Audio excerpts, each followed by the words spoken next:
शिवरायांचा चंद्रकोर. ताकद. मिनलला आज तिची 7 वर्षाची मुलगी साक्षीला क्लासवरून आणायला जायचं होतं, पण कामाच्या व्यापामुळे तिला थोडा उशीर झाला. घड्याळात 20 मिनिटं उलटून गेली होती. साक्षी वाट पाहत असेल, रडत तर नसेल ना, या विचाराने तिचं मन अस्वस्थ झालं. लहान मुलांच्या मनात आईवडिलांबद्दल प्रचंड ओढ असते. ठरलेल्या वेळी कोणी घ्यायला आलं नाही की त्यांच्या मनात भीती निर्माण होते. माझी आई मला विसरली का, हा निरागस प्रश्न त्यांना छळू लागतो.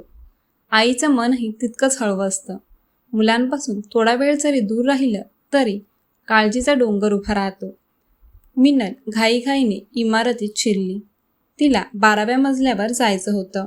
लिफ्ट आली आणि ती आत गेली. आधीच 3 पुरुष लिफ्टमध्ये होते. त्यांनी 6व्या मजल्याचं बटन दाबलं होतं. लिफ्ट सुरू झाली, पण मिनलच्या मनात अस्वस्थतेची लाट उसळली. आजूबाजूला घडणाऱ्या घटनांमुळे तिच्या मनात नकळत भीती निर्माण झाली. 6व्या मजल्यावर लिफ्ट थांबली, पण कोणीच उतरलं नाही. लिफ्ट पुन्हा वर सरकली. मिनलच्या मनात शंकेचे ढग दाटले. मी एकटी आहे, काय होईल असे विचार तिला त्रस्त करू लागले. 8व्या मजल्यावर एक तरुण मुलगा लिफ्टमध्ये चढला. त्याच्या कपाळावर उठून दिसणारी चंद्रकोर टिलक होती. तो शांतपणे एका कोपऱ्यात उभा राहिला. मिनलला त्याची ओळख नव्हती, पण त्या तिलकाने तिच्या मनात एक वेगळी स्थिरता निर्माण केली. 12व्या मजल्यावर लिफ्ट उघडली. समोरच्या फ्लॅटमधून जिजाऊच्या वेशात एक छोटी मुलगी धावत आली आणि त्या तिघांना मामा म्हणत मिठी मारली. ते तिचे नातेवाईक होते. मिनलच्या मनात भीती एका क्षणात विरघळली. ती साक्षीला घेऊन खाली जाण्यासाठी पुन्हा लिफ्टमध्ये उभी राहिली.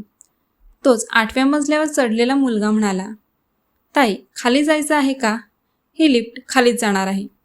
मिनलने साक्षीला घट्ट लिफ्टमध्ये प्रवेश केला.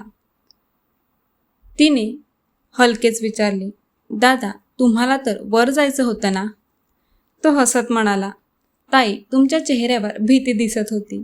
तुम्ही एकट्या होतात म्हणून मी मुद्दाम खालीच थांबलो. आपल्या देशातल्या प्रत्येक मुलीचा भाऊ बनणं, तिचं रक्षण करणं हे माझं कर्तव्य आहे.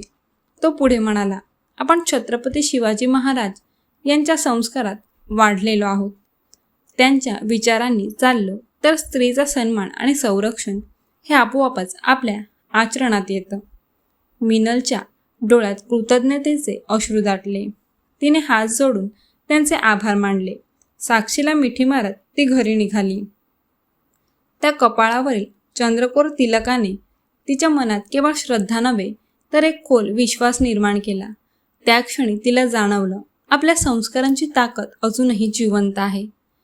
स्त्रीचा सन्मान राखणं, संकटात धैर्याने उभं राहणं आणि अनोळखी व्यक्तीलाही आपलं समजून मदतीचा हात पुढे करणं हीच खरी शिकवण आहे. प्रणाम त्या सर्व बांधवांना जे आपल्या कृतीतून हे मूल्य जपतात. कारण जिथे स्त्री सुरक्षित आहे तिथेच खऱ्या अर्थाने छत्रपती शिवाजी महाराज यांचा आशीर्वाद आणि प्रेरणा जाणवते. Post credit Rashmi नारंगकर.